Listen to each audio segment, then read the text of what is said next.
questions, then I'm gonna I'm gonna pick your brain, and we'll treat it kind of like a All right, podcast awesome. to dig into what's awesome Yeah, about you. cool. Hi, Boyan, how you doing? Great to have you here. All right, let's see. Double check on the streaming services that we're live. Okay. I love the multi-channel multi-channel capability is very cool. Yeah, it's a little technically frustrating sometimes. It doesn't always work as expected, but when it does work, it is awesome because yeah, the main thing is just being as accessible as possible to everyone. Yeah. Yeah. Yes. This is like the old days when they had the press conference and there was the NBC and the ABC and the CBS microphones all in front of the podium, right? And it's just like every broadcast network has to have their own microphone. So you're doing the modern day equivalent of that, Gary. Yeah. Yeah. Again, accessibility. All right, cool. All right. Looks like we're live where it counts. Let me just double check this one thing real quick. Okay. Beautiful. Okay, so everyone that's tuning in right now on LinkedIn, YouTube, Twitch. What's the one I forgot? Facebook. Yeah, that's the other one. Use the text chat. Use the text chat to ask questions or share what you're working on, and Dave will hopefully be able to shed some light on things, answer some questions. With that said, Dave, please introduce yourself. Awesome, Gary. Good to see you as always. So, Dave Whalen, I am dialing in from Los Angeles, San Fernando Valley, Grotto Hills area. I've been in LA for 25 years, and as I typed into the little intro thing earlier, the new nickname I've been working on recently, based on one of my advisees, is I'm the Kevin Bacon of healthcare, and what that means is I am 6 degrees of separation from anyone connected to the world of healthcare. I've spent many years as a business advisor, strategy consultant, sometimes entrepreneur, sometimes investor. More often over the past several years, ecosystem builder in what I call the intersection of technology, health, and wellness. Most recently, I was the CEO of Bioscience LA for about 4 years from 2020 to 2024. Doing some work in the venture capital space right now, continuing to build ecosystems. And I've spent years working with founders from biotech to medtech to digital health. And my 805 connection is, well, actually, I did once upon a time work in Camarillo, but I'm also a proud member of the board of the Conejo Las Virgenes Future Foundation, with some people, Gary, Julian, and Greg, who sort of form some of the core of the 805 ecosystem, I think. I love it. Yes. One of my favorite things about you is how community oriented you are and how proactive you've been, not only in playing a role like this where you're, volunteering as a mentor to help out, but being someone that is building community engagement and relationships and collaboration from the ground up. Big part of what has happened with the Los Angeles area becoming a more robust and mature ecosystem is in large parts of what you've been doing in your work, especially Bioscience LA, which is, I think, where I first came across you doing a bunch of I think that's right, or at least officially. I feel like we might have crossed paths at a Hub 101 thing at some point in the past, but yeah, it was definitely the Bioscience LA thing. And by the way, I zoomed out on my thing so John could see the full goodness of my Apple fanboy sort of thing in the background there. So along with just how messy and eclectic my little home office here is, but so now that I zoom out, I'm like, what am I showing that I'm not supposed to be showing on screen? But it looks okay. that yellow submarine is very suspicious. You will be reported. Yeah, that's a Lego present for my kids, and my dirty secret is, like, I didn't even build it. I think my son built it. He gave it to me and then built it for me, but it's now proudly shown off there. I love it. It's great. Yeah, one of the fun little side kind of quest with these office hours is, yeah, getting a little bit of inside look at each mentor's kind of like, office space and what they're kind of surrounding themselves with, and it's always fun what they're Yeah. celebrating and Yeah. showcasing for motivation, or keeping them accountable to themselves, or just remembering that life's more important than just working all the time. So I love it, man. Cool. Yeah. So real quick, yeah, just checking in, everyone. If you got questions, there's a bunch of people that just joined us over here on Start Mata: Ariana, John, Boyan. Again, raise your hand if you want to come on stage and ask questions. You can also use the text chat to ask questions or share what you're working on. Everyone on the other socials that you're watching this on, same deal. Use the text chat to ask questions, share what you're working on, and we'll try to get some insights and answers for you. Um, Dave, you've had a Yeah. really, robust, interesting career, and I asked this last time with Kimberly because I think it's something that more people need to be aware of: your journey and what that has been like, and where you started from. So when you were younger, is this where you imagined you would be? If yes, I'd like to hear, what your strategy and kind of like, methodology was to arriving here with that goal. But if Yeah. not, I'm really interested in hearing what different experiences you had that led you here, but also what transferable skills you developed in relationships that allowed you to keep moving forward and arrive at a place that is very successful and very exciting. Yeah, so great. Yeah, good question. Yeah, I will say that first of all, since I'm not even sure exactly what it is I am and what it is I do, I definitely did not have a vision for that, a long time ago. I will say that, I um, official things that I wanted to do when I was growing up, was architect because because Mike Brady from the Brady Bunch was an architect, so that seemed pretty cool. Music producer because that just seemed like a cool thing to do, but I have no actual musical talent, so musical producer was probably closed off to me.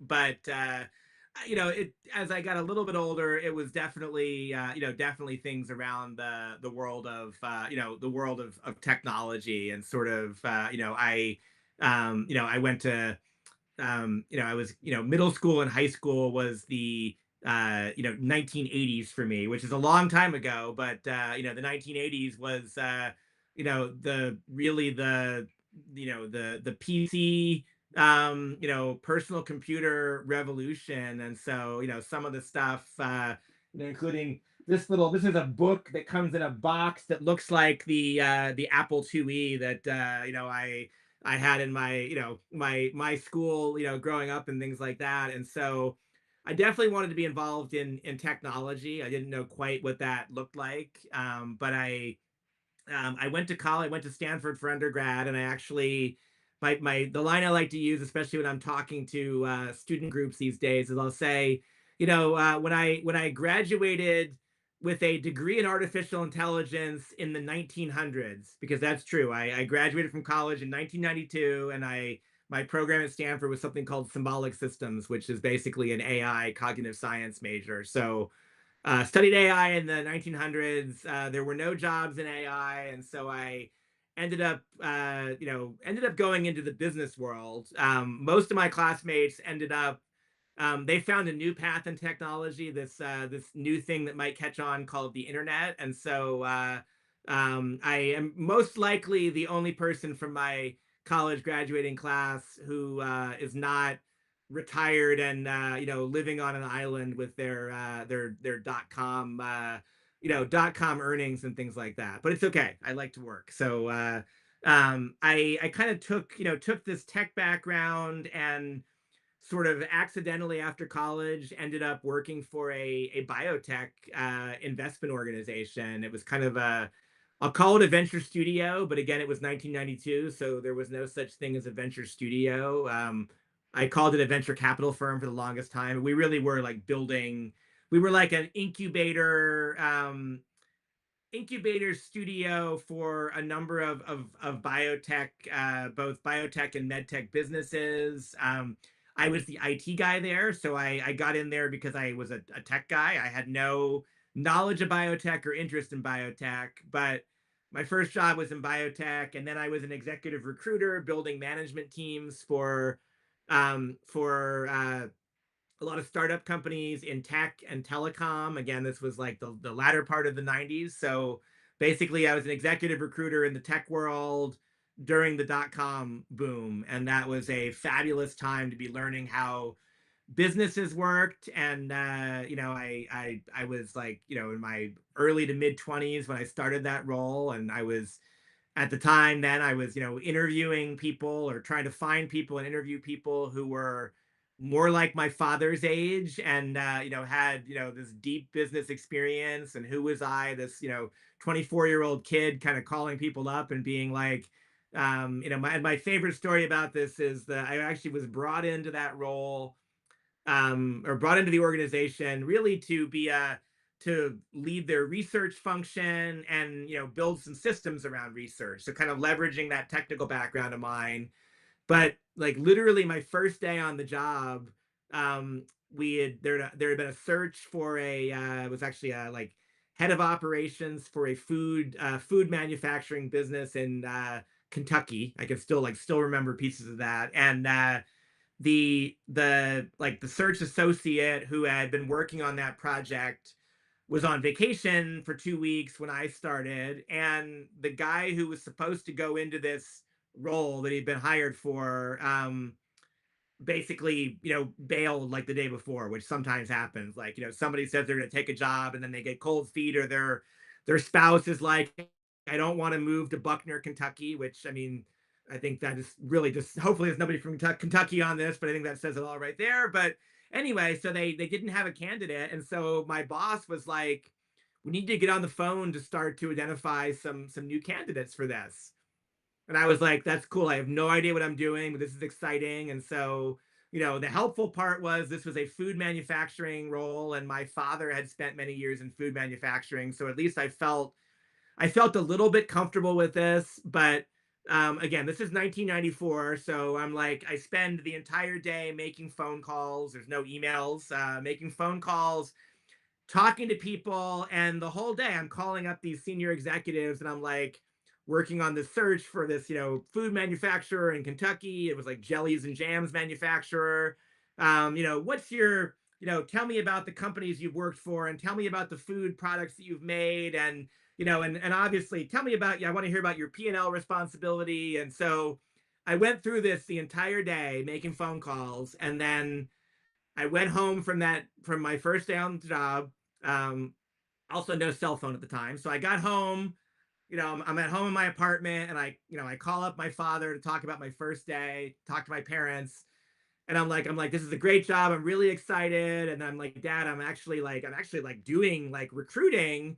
It was really cool. I said, but oh, John, I'm sorry. All right. Well, I actually, my parents lived in Kentucky years later. So I feel like I have some, so some redemption there. But so I said, Dad, like, this is really great, but I've got a question. I'm like, and he's like, yeah. And I go, what does P&L responsibility mean? And literally, I had been on the phone all day with these people. There was no internet, so I couldn't like Google what does P&L mean.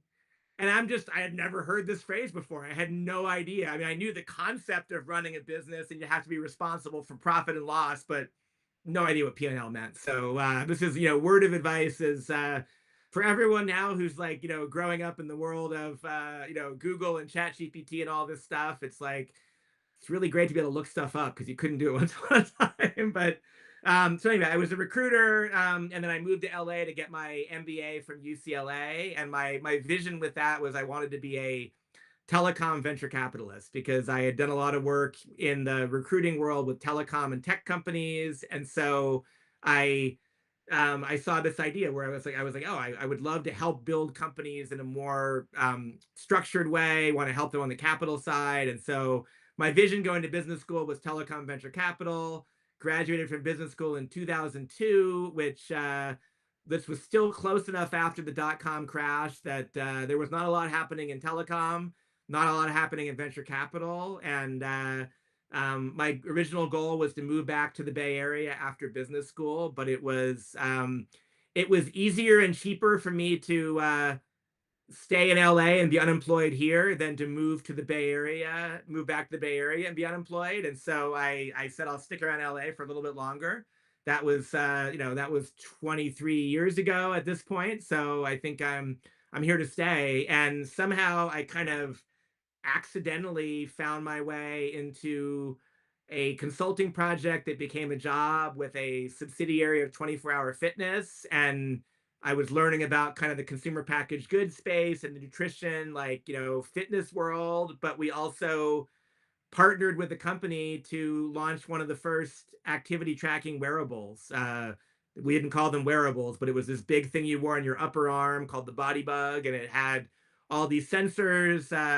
You know, the stuff we all take it for granted now. Gyroscope and galvanic skin response and temperature, and so basically it was a wearable. But we launched a wearable in this is 2004. So really cool technology. But if you think like, what didn't we have in 2004? We didn't have the iPhone. We didn't have Facebook. So amazing data coming off this device, but no real way to share it. And so not a commercial success, but that kind of got me really intrigued by healthcare data. And then left there, did some work in some other tech areas, especially aerospace and defense, spent some time with strategy consulting with some divisions of Boeing, in particular their satellite business here in Southern California, El Segundo.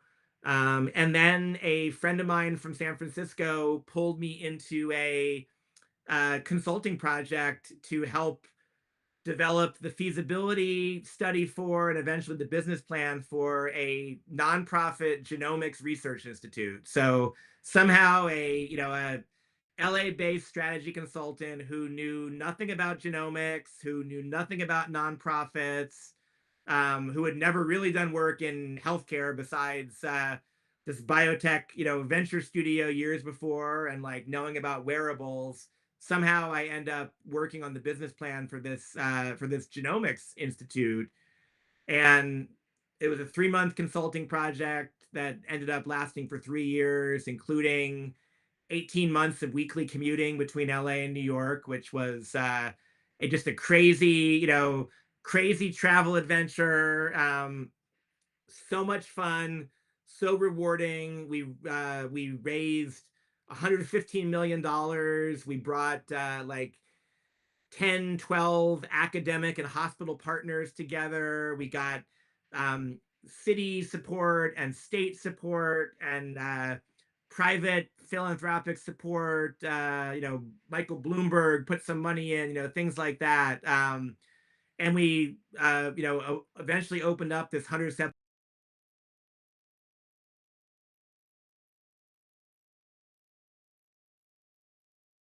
and and people, it still exists there. It's called New York Genome Center. It's like the one thing I've worked on where it's a very tangible kind of thing. So like Bioscience LA, where there's this like physical building, but I love the fact that like anytime I go to New York, I have to like walk past this building because this logo that I basically helped to design with our designer is there, and this whatever 3 foot tall or 6 foot tall, I don't even know, like logo there.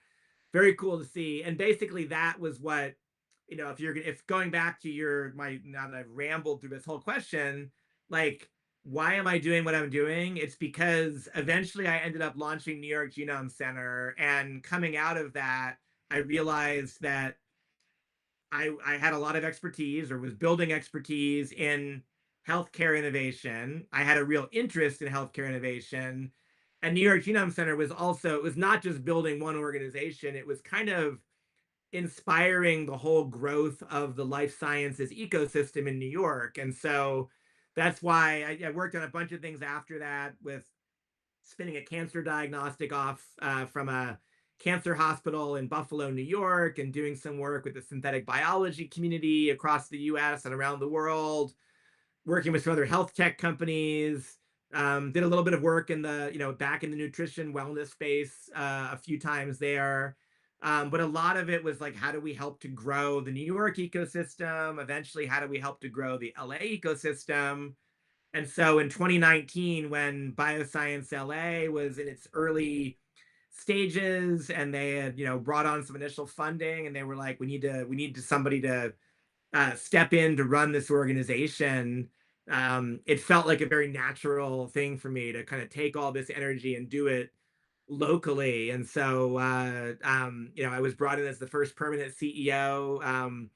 Back to your point about kind of what we were talking about before we went live. I'm not sure if I've ever told you this story, Gary, but my first day as CEO of Bioscience LA was Monday, March 16th, 2020.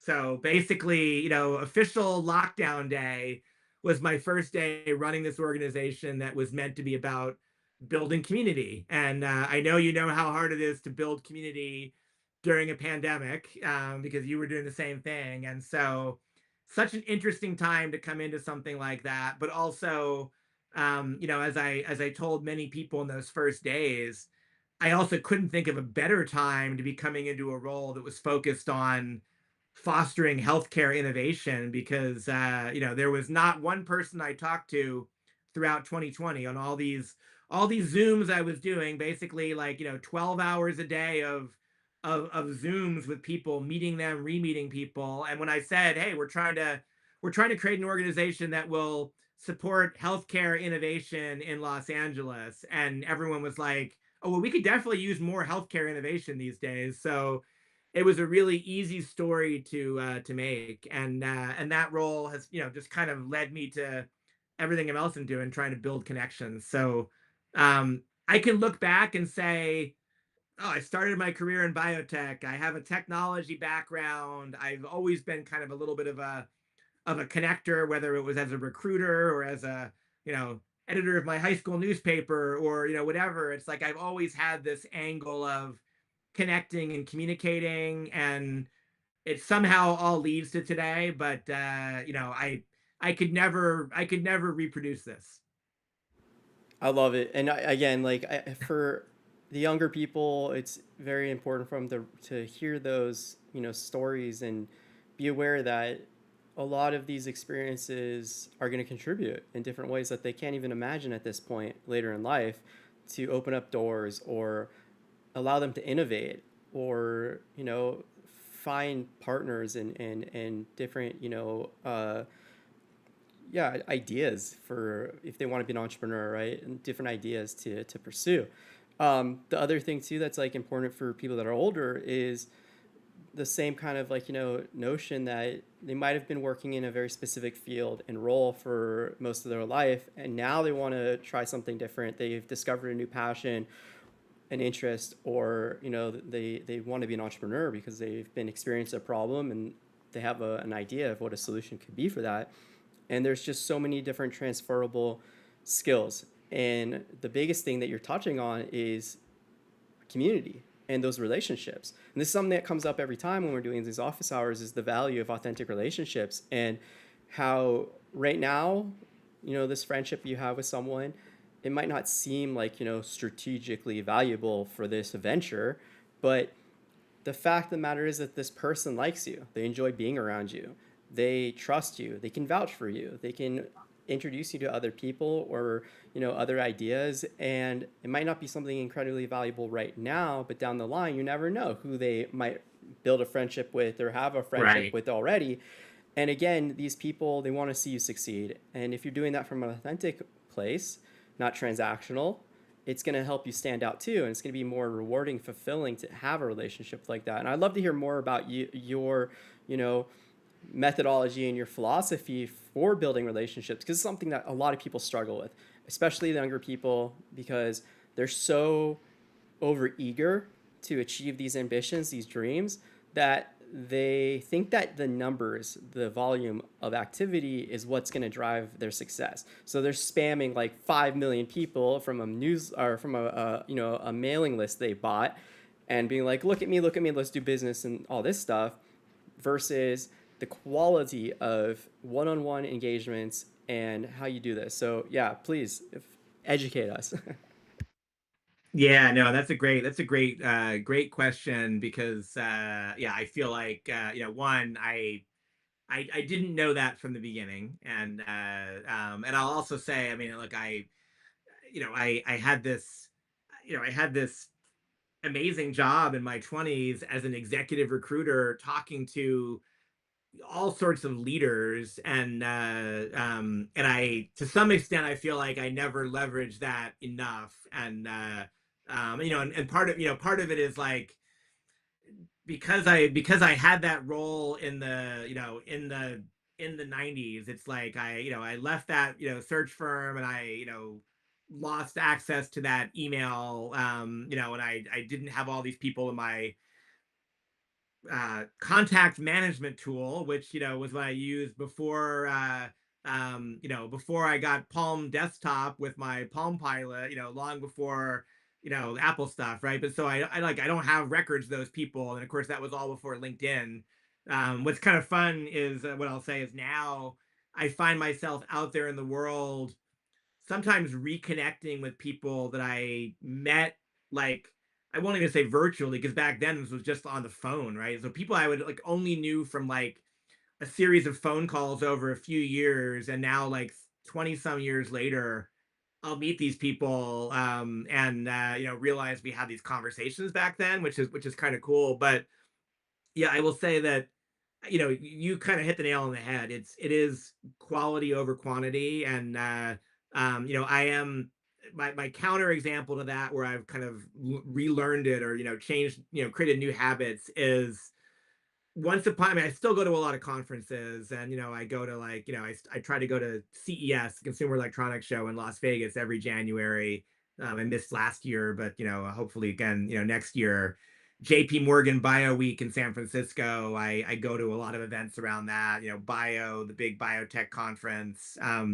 And I I used to go to these conferences and networking events, and basically I would I would measure success from that week with, like, how big of a stack of business cards I walked away with. And by the way, that was also like, it was still more traditional paper business cards. But I would walk away with this big stack of business cards, and I would be like, wow, that was hugely successful. Um, and then in most cases, and literally as I look at my desk here, there's like random stacks still of business cards. Like, a big stack of business cards is a big reason to do nothing with them, because like it's hard to do something with a big stack of business cards. And so what tends to happen is you do nothing with them, or it takes a long time. And so now what I do is, when I go to these events, it's like, I mean, I still might be getting a big stack of business cards, but I'm actually more focused on what are the one, two, maybe three amazing conversations I had in an individual event. Who is someone who I can, like, end that meeting saying, this is great, I think there's something we can work on, let's talk. Or even if I don't have that idea, it's like, you are somebody I want to absolutely stay in touch with, and see what happens. Let's make sure we do that, and then actually follow up. And then it's not like, how do I have 100 follow-up Zooms that are never going to go anywhere? It's like, how do I have 5 follow-up Zooms that lead into 3 more follow-ups to the follow-up, after that, and then start to actually track these people over time. And I will say that's the part I've never, I still haven't mastered it. Like, I mean, LinkedIn can be a great tool for that. And by the way, I will throw in my little hack that I use, or this is like my word of advice, because a lot of us are still using LinkedIn, and I think that even though it's kind of gone downhill in lots of ways, it's still an amazing tool. And so, typically you're going to be connecting with people on LinkedIn when you're at an event. And so, you could do the QR code scan or whatever you're doing. It's really easy on a device to just hit that connect button underneath their name, and that does an invitation on LinkedIn. And like, that's great. I mean, at least you're doing that. But what I will say is, don't do that. Instead, go to the right, 2 buttons over to the little ellipsis, hit the ellipsis, and then partway down that menu, there's a thing that says personalized invite. And always do that, because then it gives you a chance to put a little note in there. And the note is not about, I mean, it is about being like, courteous and friendly to them, but it's also about you. And what do I mean is, when you go in there, you're like, hey, great meeting you at the great meeting you at the 805 mixer. Looking forward to chatting again about marketing collaborations. You put that in there, and then they'll see that when they accept your invite, which is cool, which means they'll probably send a follow-up note. But even more importantly, what's going to happen, and it happens more for me the older I get, I'll bump into somebody, or I'll be on a call, and they'll be like, oh, LinkedIn says that you know so and so, how do you know them? And I'll go into my LinkedIn, and if I met them before a certain date, there'll be nothing in there. I'll just be like, I have no idea how I know that person. But if I met them after I put my own plan in place, I'll be like, oh, yeah, I met him at Startups 805, and we were talking marketing, and great guy. And then the whole flow happens there. So that's my guidance there. And by the way, if you forget to do that, or if the person gets you first and connects, then just when you accept the connection, go in there immediately into messages, send them a message on LinkedIn, just be like, great meeting you at Startups 805. And then you got them that way. So and then do follow up with these people. It's like, again, it's not about quality or not about quantity, it's about quality. So um the more you follow up, the more you'll turn these into valuable connections. I love that advice, and it's great because yeah, it serves those dual purpose. It's leaving breadcrumbs for yourself, but also for them, and it's right there in the inbox, and it's easy to again be like, oh yeah, that's how we met. That's what we're like, bonding over. This is awesome. Great tip. We've got some cool questions coming in. Eliza, William, thank you for this. I will get to these in the queue. First up is Aeon. Aeon asks, what would you recommend for current students who have health AI experience in the academic setting to transition into more industry-based roles in terms of proving your aptitude for that first industry role? And it's in the text chat over here on Starmata if you'd like to read it. Yeah, no, I see that. That is awesome. And I'm gonna start this off very, I'll call it selfishly and pointedly, by saying, if you are assuming you're relatively local, which I don't know if you are, but um uh, this Saturday is an organization called AILA. It's their now, I don't know, I'm going to say fifth or sixth annual Life Summit, which is all about AI in healthcare. It's happening in Culver City at Bioscience LA, my former stomping grounds. And if you think you can make it there, I can work on getting you. Oh, thank you for putting that in the chat, Gary. Appreciate that. I might even I'll find it as we go, but I've got some kind of discount code I can give you for that as well. So that's the very specific advice. But yeah, what I would say is, as a current student, first of all, I mentor a virtual MBA program, so I still talk to a lot of students. I mentor lots of students different ways. Like, being a student is like, it's the best time you will ever have, and the best opportunity you will ever have to ask people for help and reach out to people. And I sort of put it like, I mean, if I want to reach the CEO of the Fortune 50 companies, I could send out 50 emails, and I mean, I honestly, I'm going to be lucky if I get one email back or something like that. If you're a student and you email all Fortune 50 CEOs, I'm going to say you're going to get like 20, 25, maybe even 30 emails back. I mean, literally, you could email anyone you want. And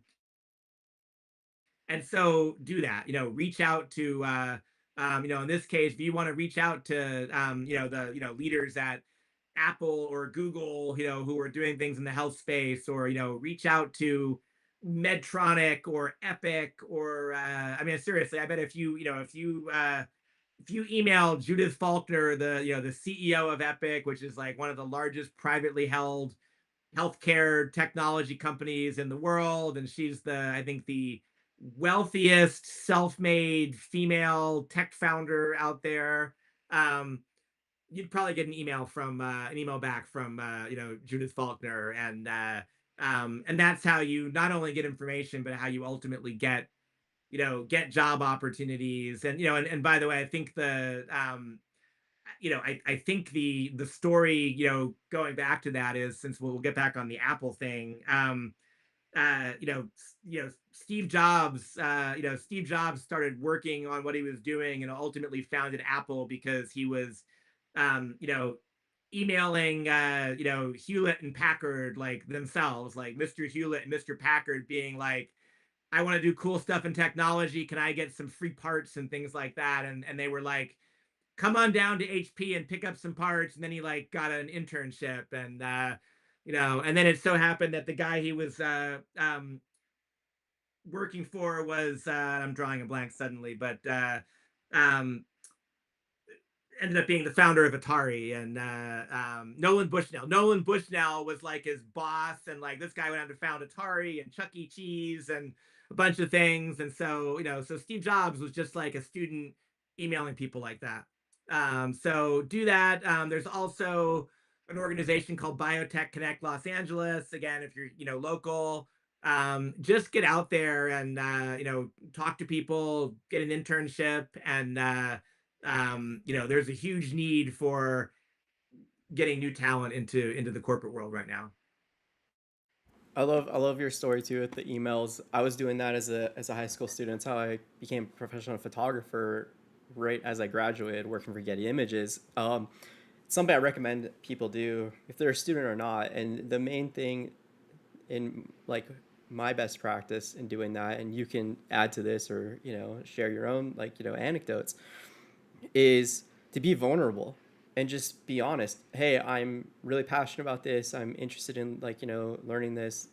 I love the opportunity if you can give me one to learn more from you, and be real specific about why them and what it is that you're trying to accomplish in your learning and your growth as a human being, not just as a practitioner in a field or a role.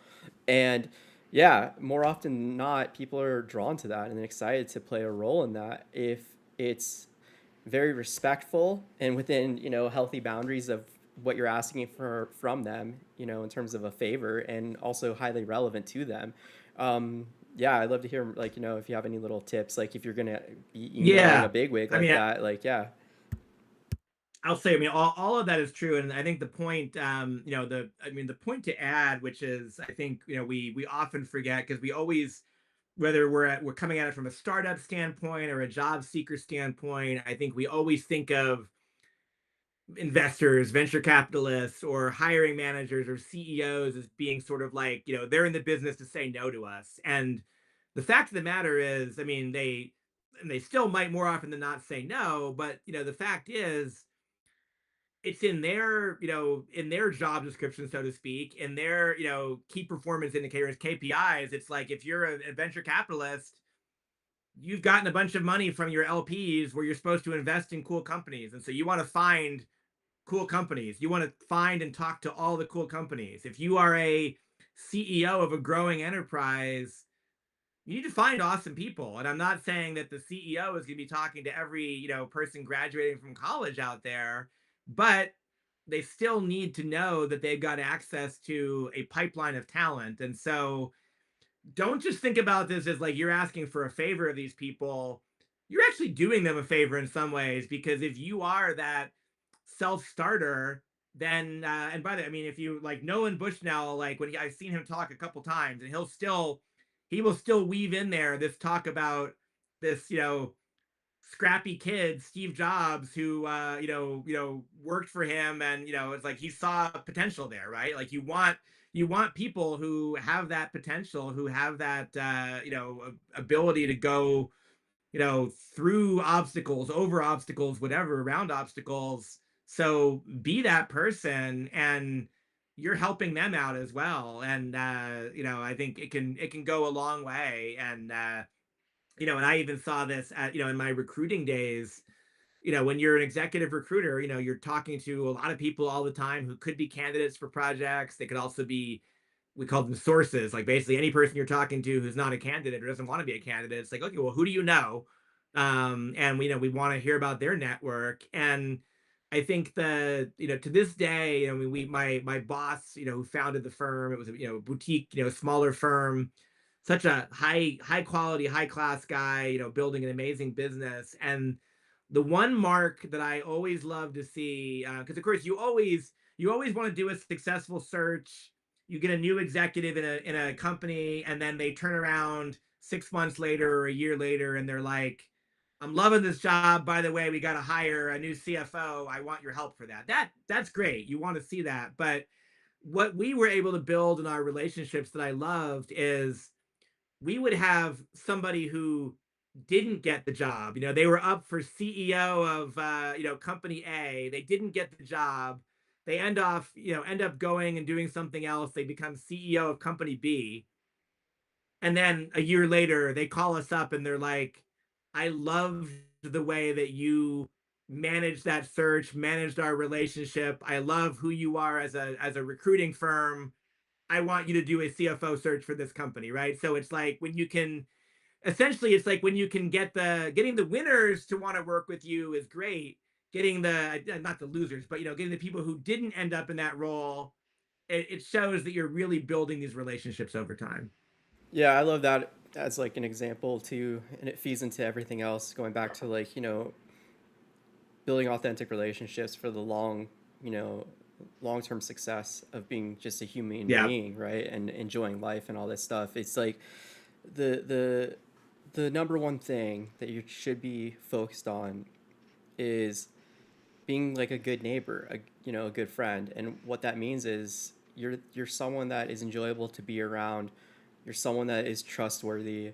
You're someone that others want to see succeed, and they know that you're there to, yeah, like contribute to the community and to their success in some way. And a lot again, it doesn't need to be this transactional thing, and it doesn't need to be this profound impact of like, yeah, I'm going to give you a job, or I'm gonna, give you money or whatever.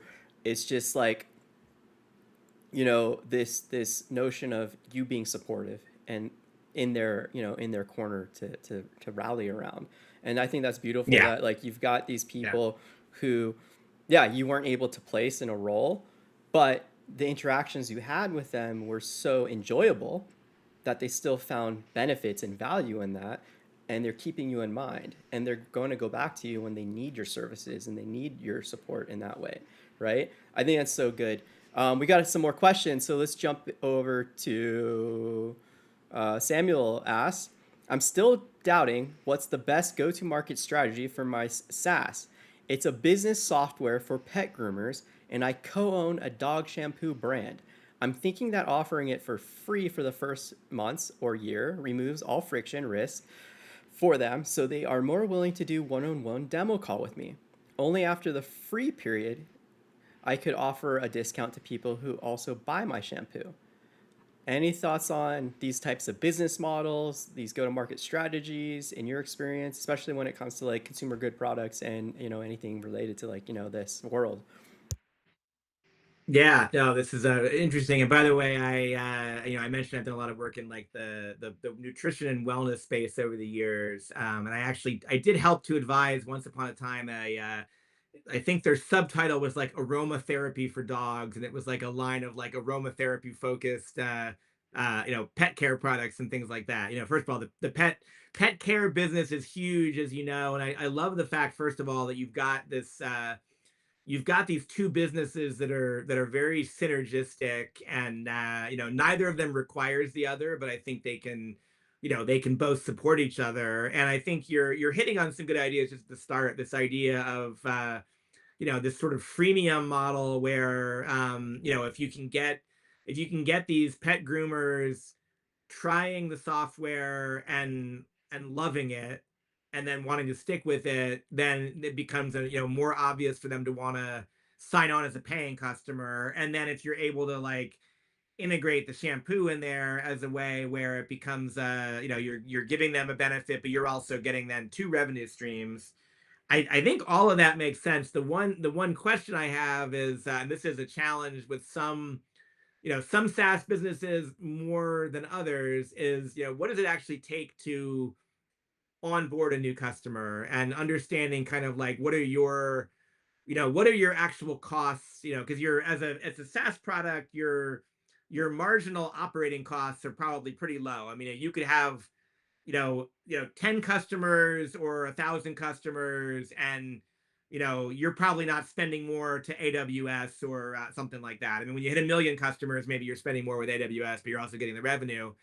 But you still have that initial upfront of like, what does it cost to set up a customer? And so um I think it's important to look at that, and like, if you spend, if they're self-setting, if they're setting themselves up by themselves, like it's a self-serve model, I think you could go with like that freemium model. But if you need to ultimately, um, if there's kind of a consulting piece involved, then maybe you find a way to build that into your costs long term. What's your kind of understanding, what is your customer acquisition cost? How do you actually reach these customers, and what does that cost you? And then what is your cost to, or your lifetime customer value? So kind of, how long do you have that customer? You can start to figure out how those things fit. And then, the one thing I've seen work is that if it's something that does require or could require a bit more of a customization, you could do this as like, okay, there's a free trial for the software,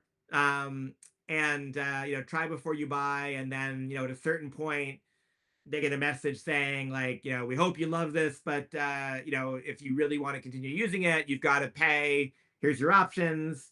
But as well, earlier than that, you could offer two paths. One is, free trial, no, but minimal support, no setup, that's completely free. But if you'd like, even though your first X months are going to be free, we recommend that you at least take advantage of our one-time setup fee, which is X dollars, and you'll get a certain amount of consulting time from you, and then you could also build that as like, they already get a discount on shampoo, or they already get like a discount on the monthly or annual, because they've gone down that consulting route. Something where you get a little bit more revenue, and you also maximize their success as well.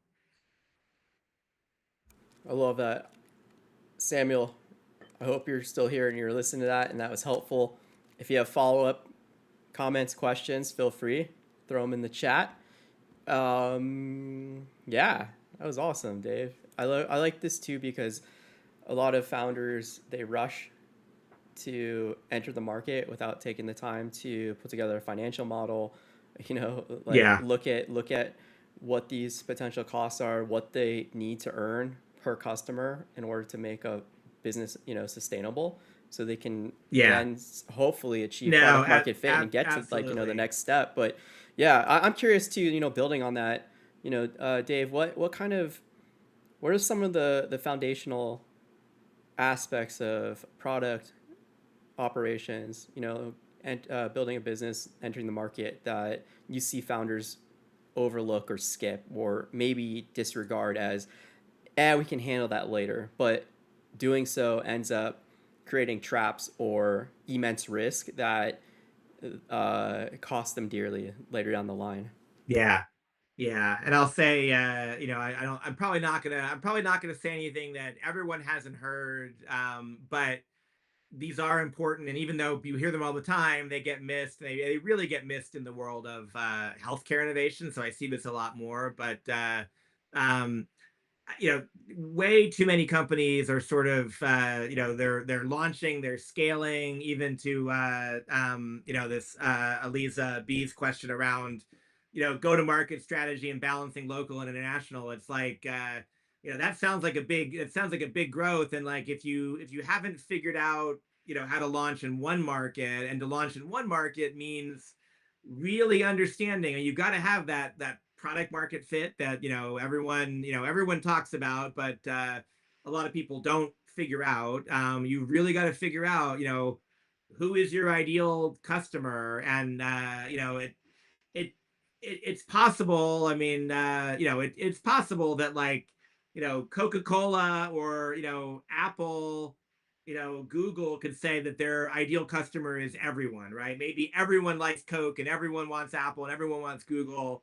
Even that's not the case, right? I mean, they're like their ideal customer is not everyone. It's, first of all, Apple's ideal customer is somebody like me who not only wants to buy all their stuff, but wants to hang up at my own expense advertising posters for products that they sold 30 years ago just because I love them so much, right? So I'm like, I'm a dream to them, right? But no, you want to make sure that your ideal customer is very, very focused to begin with, and start much narrower than you think, and then likewise, it's this, this the concept I've been playing around with a lot with the companies I'm advising is it's this thing called the finding a broken leg problem. And the idea is, if you think about like we want to be solving a problem, right? And I think we all recognize that don't start with a feature or a product in, a solution in search of a problem. It start with the problem,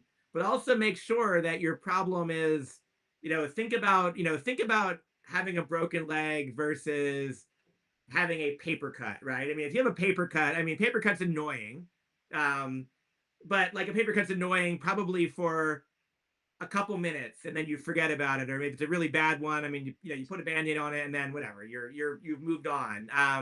If you have like a really bad headache, again, maybe more annoying. You might end up taking the afternoon off and taking a nap or whatever. If you have a broken leg, I mean, there's pretty much nothing else you can do with your life until you've solved this broken leg. I mean, you got to go to the ER. You got to get a splint. You got to, whatever. Like, you get a, crutches, whatever it is. So many founders focus on solving a lot of paper cuts, and maybe you get lucky, and you find customers who love the idea of that, but like, really dig in. What is that broken leg problem? What is that thing that your ideal customer cannot do without? And this is hard because, and I'll use like Apple as an example, because like, the iPhone, I mean, like, nobody was asking for the iPhone. I mean, like, maybe science fiction authors were asking for the iPhone, and there were people like me who used the Palm Trio, or people who were BlackBerry users, and like, we all seem to misremember and think that like, we remember everyone had a BlackBerry. It's not true. I mean, hardly anyone had a BlackBerry. The people who had them loved them. People who had Palm Trio like me loved them. That was like a narrow, sliver of the population. And so even when the iPhone came out, like, most people who ended up learning about it were still like, sounds cool, but I don't know. Like, I don't know if I need that.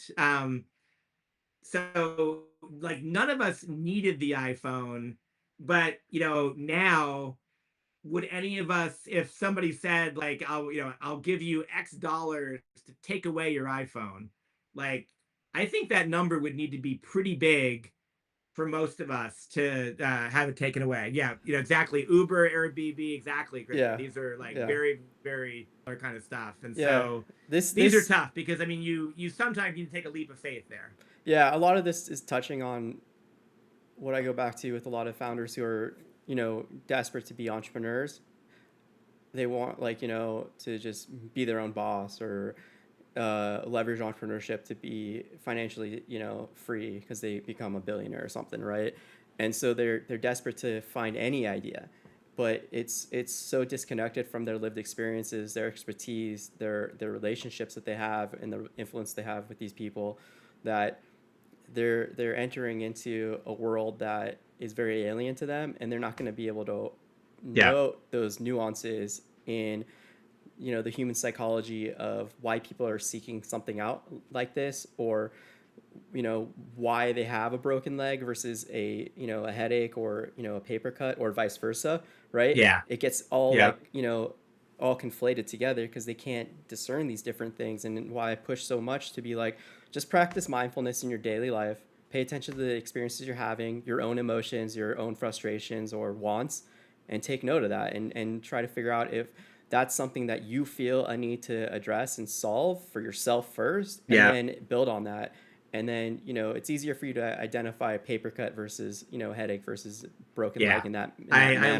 love that. By the way, I know I promised to like give the answer to my top secret security clearance, so I feel like I have to slip that in here now before you do whatever closing you need to do, Gary. If Yeah, I can yeah. do that. If you have a hard stop, then yeah, let's get that. I need to jump Yeah. off pretty quickly, but I Okay, will okay. just it's a kind of it's a funny not funny story, but so I did have a top secret security clearance, and it was when I was doing a lot of consulting work with Boeing, and you would think like oh, I got a top secret security clearance, that means I've like I've got like the inner workings of satellite systems or defense systems or something like that, and I wish that were the case. If it were, I couldn't tell you, but I can tell you quite honestly that Boeing is resource constrained, like any company, and it's filled with self-centered senior leadership, like any large company. And so when you have a lot of senior leaders who they need to be involved in meetings with consultants, and they don't want to go outside of their little zone of the office building, and there's like not a lot of meeting rooms around there. And so in every Boeing building there are these what are called skiffs, these whatever it's called, self what is it, I don't know, secure contained information facility. I'm gonna butcher it. I don't know what happened to my video there, but Yeah, don't there are worry, we these can hear you basically fine. rooms. Yeah, they are rooms that you have to have a top secret security clearance to have, just to go into.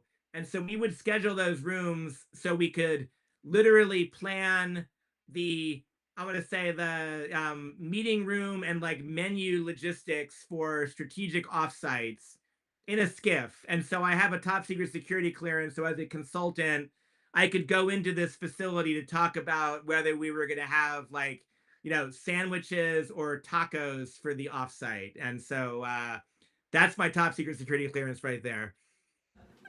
I love the purpose of that.